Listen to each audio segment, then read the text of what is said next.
Welcome to Superchargers. I'm Daniel Thomas. Let's go.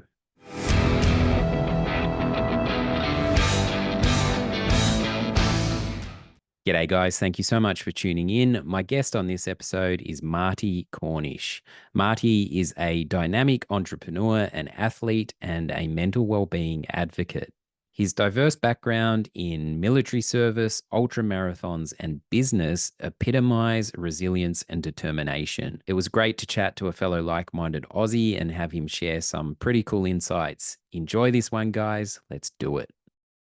What was it like for you as a kid? Did you always have a kind of leadership or entrepreneurial type spirit within you, do you think? And sort of what led you Ye- to joining the military?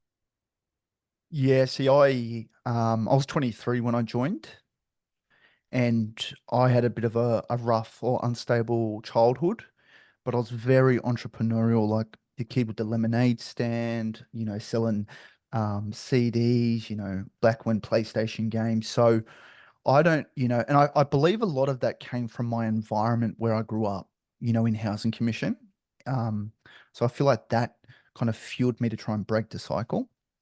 But a long story short, my grandparents took me in when I was 12, and my grandfather was a veteran.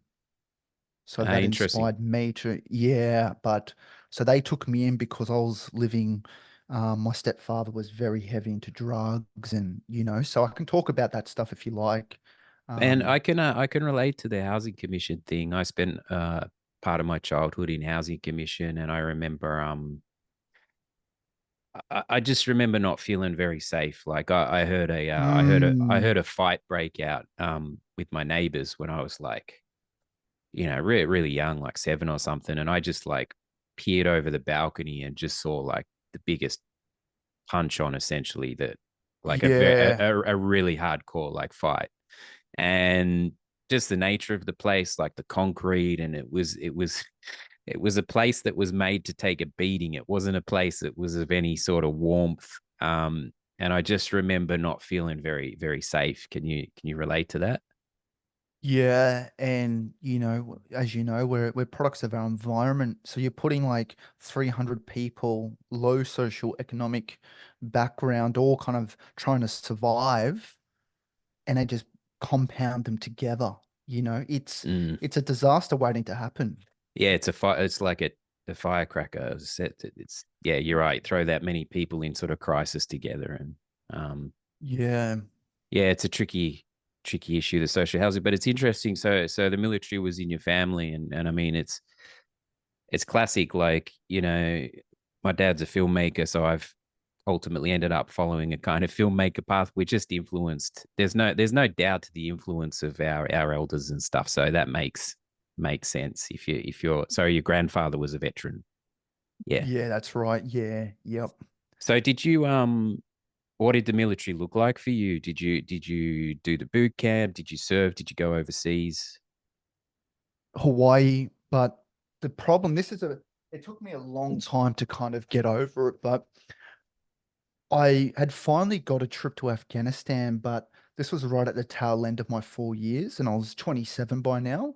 The part of me was, I had this entrepreneurial flair from a young age, and I really wanted to join the military at 23 because I really wanted to test myself and find out, what my potential was. I wanted someone to believe in me because I was, surrounding myself with mates that were older than me, and we all just had bad habits, but I was always very ambitious. But the habits and the lifestyle I was leading, like I was in that corporate world, working 9 to 5 really hard, but then playing hard. And I thought, look, I need to test myself. So I joined the army at 23, and it was like enforced discipline on myself. It was like I enforced it. I joined to bring that discipline into my life and to find out what I was made of. But deep in my soul was this entrepreneurial flair. So even when I was in the army, I was building my first clothing brand. So I still had that bug. It never ever left me. And it always, you know, I never saw myself as being full time, career in the military 20 years. I knew it was going to be a chapter for me and not forever. But I'm grateful for that chapter. Man, the more I do this show, the more I realize we're far more alike than we are different. And I don't mean to keep bringing it back to myself, but it's just so similar what you're saying. Because when I was 18 or so, I was a bit lost in terms of direction, but I had exactly what you're saying. I had this engine. Sounds like you have this, call it the entrepreneurial engine, this drive, and some of these habits and things, like you say, were kind of knocking you off course, and you were like, right, I got to rein this in. And I had the same deal. So I actually inquired about the military for the exact same reason. I was like, I need something that's going to put me into a place of discipline and test my metal and test, like, I need to kind of put my back myself into that corner for the benefit of my own discipline. I didn't end up doing it, but I think this engine that you're talking about, I could sort of describe it as an engine. It's sort of like if that gets fueled the wrong way, like you say, your excessive habits or whatever it may be, it's how do we like channel that into a more constructive way. So it sounds like you started doing that really. um it's good that you got that on the sort of right path. Yeah. And, when I was 18, I just relates to what you're saying. Once again, like I said, I was very ambitious, but very lost because I didn't know what vehicle was going to get me to Yeah. where my destination. And it was like real estate, car sales, because university was never going to be an option for me. And I remember looking around at all the wealth on the Gold Coast where I was living at the time.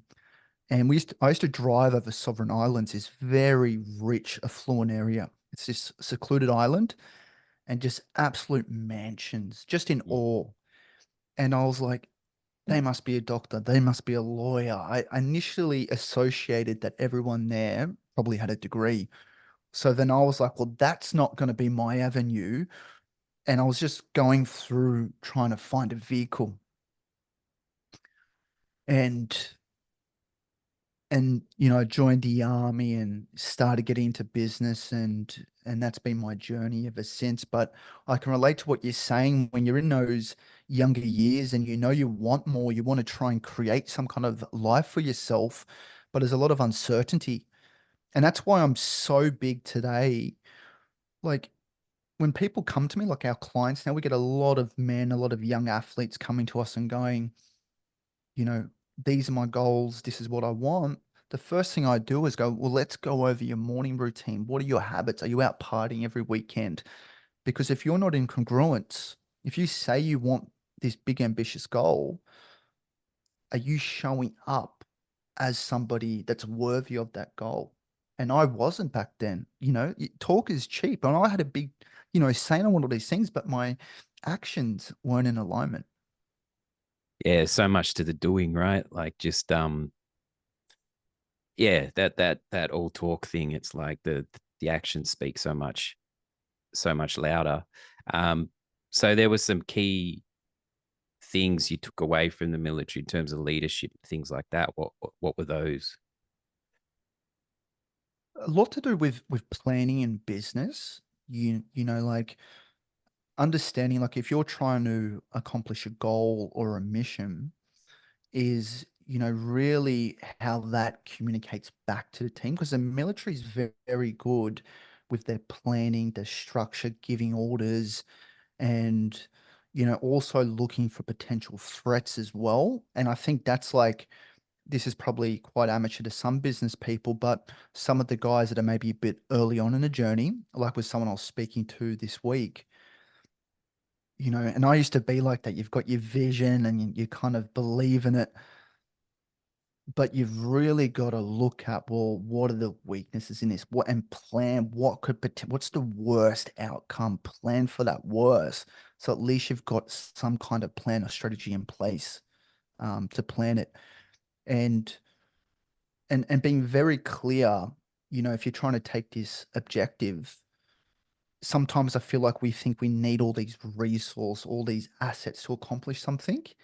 but sometimes we can really do it. It might be gritty, but at the end of the day, the same objective still gets done. And that's the most important thing, is to complete the mission and get it done. Yeah, like it's like getting into the mechanics of stuff, like getting into the nuts and bolts of it, as opposed to all this stuff that's just kind of floating in space, and like really breaking it down. How's that going to happen? Prepare for the worst case scenarios. Lean into the discomfort or the weaknesses, like you say, so that they can be, um, yeah. And then just how important is consistency to you? It is everything. Showing up. Consistency. Yeah. I cannot stop harping on about it lately. Like it, I'm habits, consistency. To me, I'm not even motivated by material things anymore. I'm not saying I don't want to purchase them, maybe, but I don't wake up every day with a vision board. I'm motivated by purpose and, validated by the work that I'm putting in to make myself the best man I can be, and lead by example to my team and to my clients.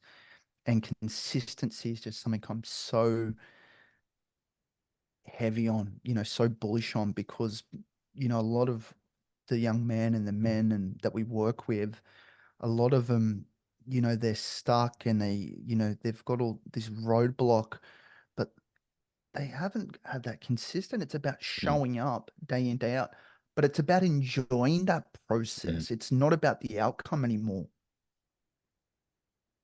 for There's sure. Nick Saban, one of the most successful college football coaches, says, focus on the process, not the outcome. Focus on the process of what it takes to be great. Yeah. Yeah.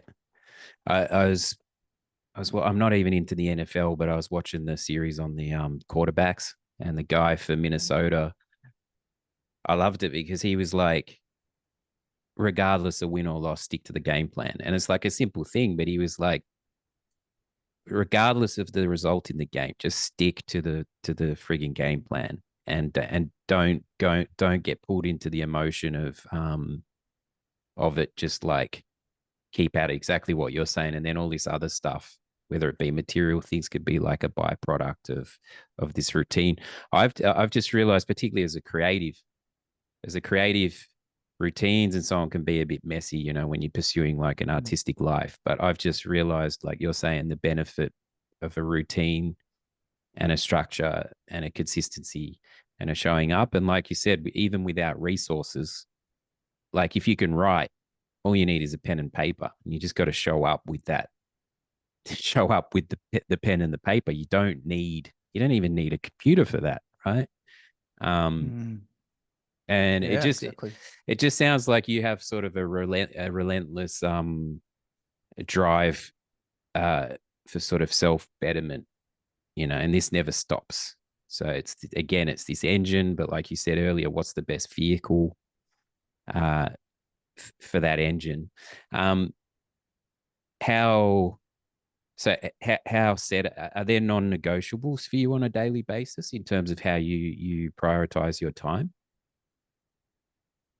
I've been working on that a lot over the last 4 weeks, really utilizing block time, and really from 6 a.m., 5 a.m. till 6 a.m. is my morning routine, but it's not all meditation and, for an hour, there's a lot of different things I'm doing in that hour. And then 6 till 9 a.m., that's like my creative flow, because that's when I like to get creative.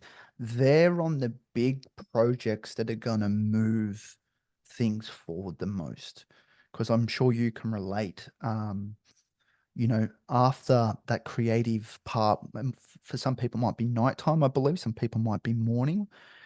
But then we've got then you've got a life to run, you've got a business to run there. If you've got a partner, all these external noises come in, and that creative flow's gone. And then you've lost a day. So it's blocking out that creative time for the wins for me. And, really having that morning routine. And for me, like when I left the military, I got out of systems and, this has all come back to me because I've realized it works. I wasn't the Mm, most regimented person, but the way I look at it is, and it's similar to the NFL example using before, it's if you stick to your strategy and you stick to your system or your process, and if it goes wrong, then you reflect and learn and then make the adjustments. yeah, And that's how I yeah, believe we get better. yeah, We test and adjust, not kind of sporadic. for sure. Yeah, these systems things, it's coming up a lot on the show, and these focused blocks of time blocks, and like you say, even if you're a room, like I tend to be in a bit of a bubble sometimes. Your time can still be hijacked if you let it. And so, and I mean, that's always going to happen, especially with different priorities. But if you have these focused blocks of time and you're putting the most into that thing in that block, and you're doing that just consistently, that system, I believe, like yourself, is really a solid like ground to work from. Yeah, just on that system, there's also like a document I've created now, and I ask myself several questions before that. Not every day, but even within that creative work, because I like to have a calendar where there's freedom for me to Mm, be creative. I'm not a very systems operations person. I'm very creative, visionary type. But within that flow state, like within that blocked time, the like three questions you can filter your work through is this taking me closer to, say, your revenue goals? Or is this going to add value to my client and potentially keep them for a longer time around? Are these money making, value adding activities? Because with me, with growing, my last company, I was always just so busy and I had the Slack channel and then I'd be at the end of the day, I'd feel like I never got anything done. mm. And that's where that block time is for me. You can't book in there because me as the if I'm not growing the company as the visionary, then who is? Yeah, yeah, So yeah. And I like it's almost got to feel like a progression. Like I get frustrated when it feels like just if every day can be a small progression, that's great. You know, things are mm, going to happen. You're going to drop the ball a few times, but as long as like there's some sort of progression. So with those questions you're saying, that's great because it's like it's bringing it back to trying to move things forward in the best way and in like a really focused, streamlined way. And yeah, this no, it took years, but this notion of busyness creating productivity, it's quite flawed, I think. Like, and I've had to fight this. Like, I've struggled with this. I'm like, mm, actually, I can achieve more by doing less if it's focused, like you're saying. Like, if I'm focused on the right things, I can achieve more in an hour than 9 hours being in a haze of like unfocused, whatever it might be. But the part of me is like, you need to be like working all the time, but it's actually you can achieve more with less. Do mm. you think? Do you agree with that? Yeah, well, I think it's about working on the right things and like sticking to that plan, like the NFL guy with that strategy, like really getting clear on what, like at the end of each quarter, we set like our top 5 to 7 objectives or goals for the next 90 days. So having that clarity, but we do that out of the office. So we do that we really reflect on, we put ourselves through a series of questions of what's going well, where are our weaknesses in the business, and then getting clarity on like if we had a magic wand, and we could make 6 things happen that would really move us forward to where we want to go to our 3 to 5 year vision. What are those? And we really spend a day on it. So having that clarity and then really allocating that time based on that strategy. So then that time is blocked out. But you could probably relate to this. The thing with me is I really love working now on a lot of things that, make my soul, Mm, working on working with these men that we're working with that come to us, that were where I was 7 years ago. I love that's where I really feel like my best work is. what I'm finding is like modern business world.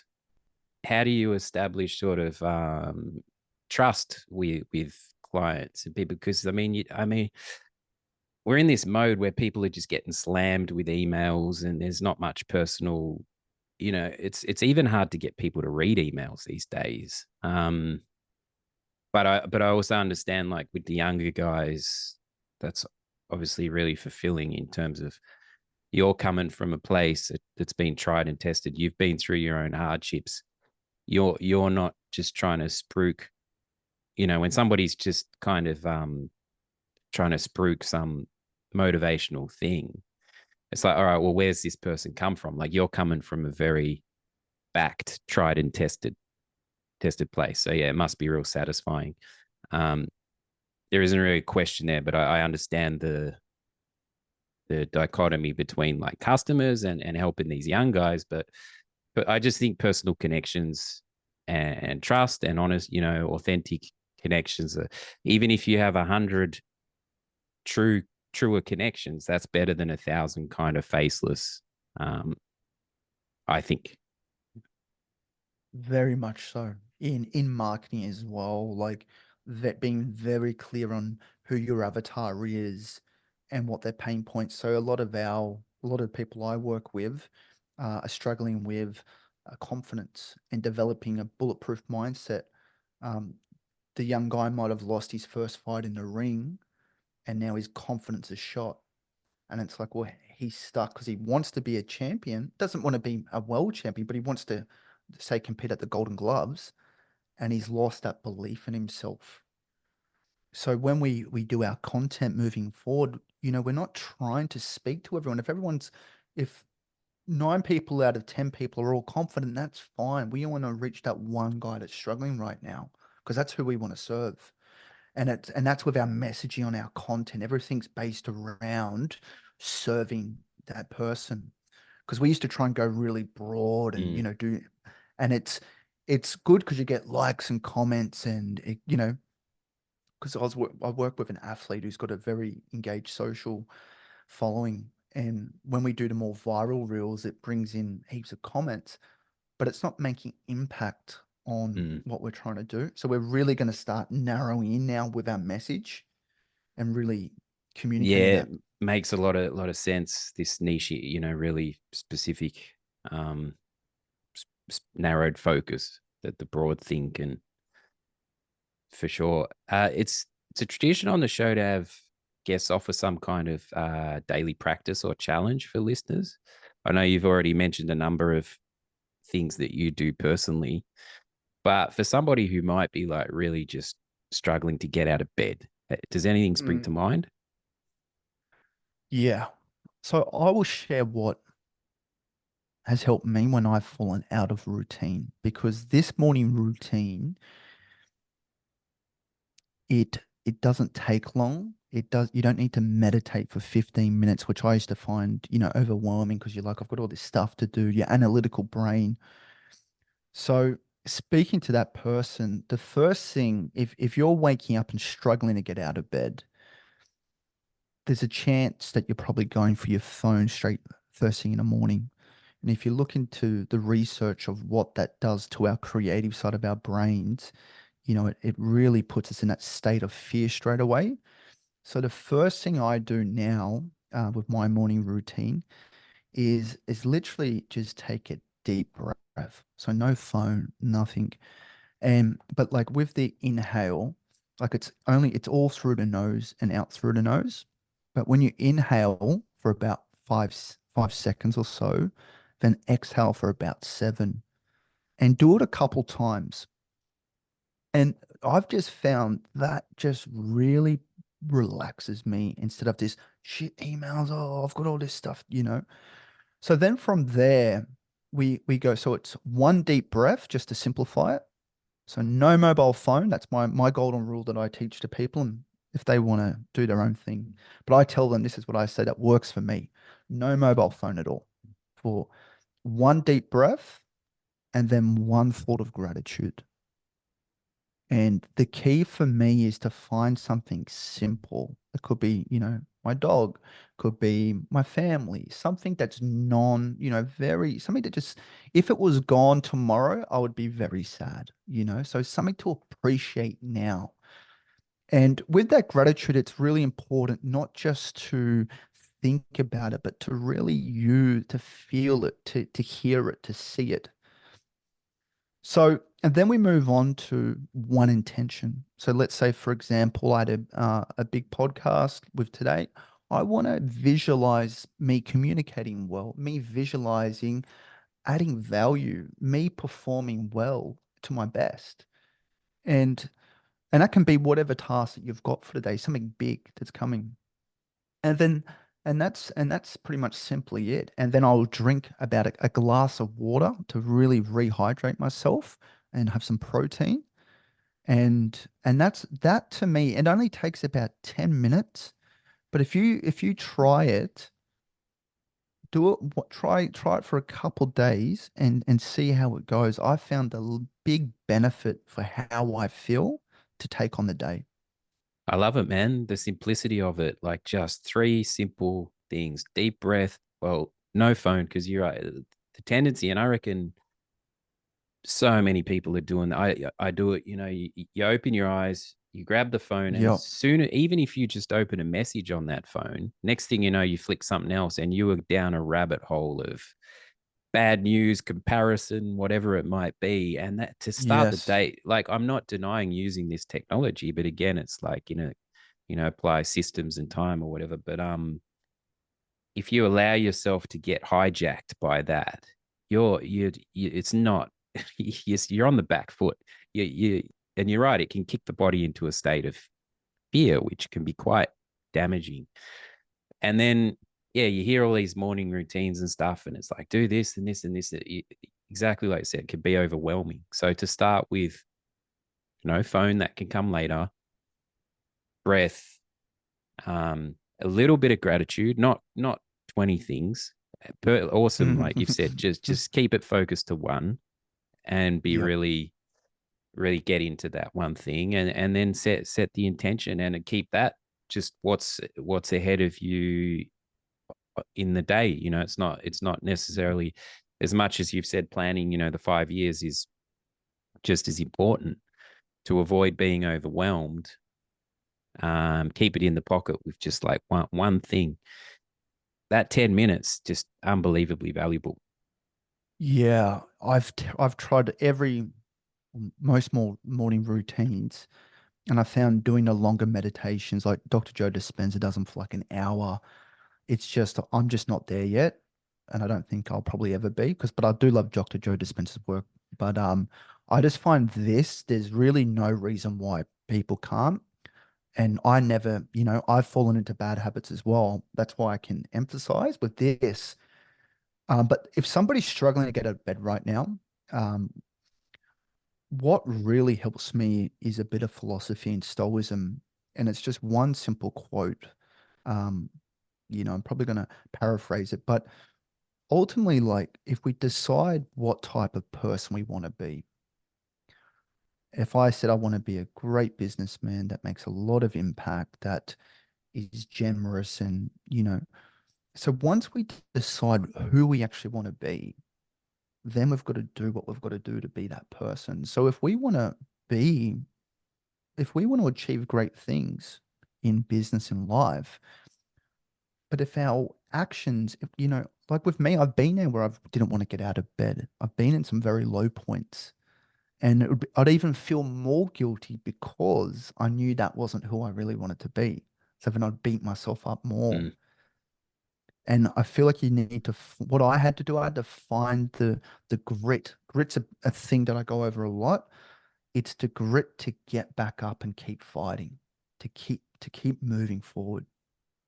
Yeah, grit's a good one. It's yeah, just bit of trudging through the mud, you know. To The to force yourself get up, to not Yeah, touch your phone. Because I used to find it hard, man, because I'm on my phone all day yeah, with this, yeah. yeah. No, there's many things that come into willpower, and just like, yeah.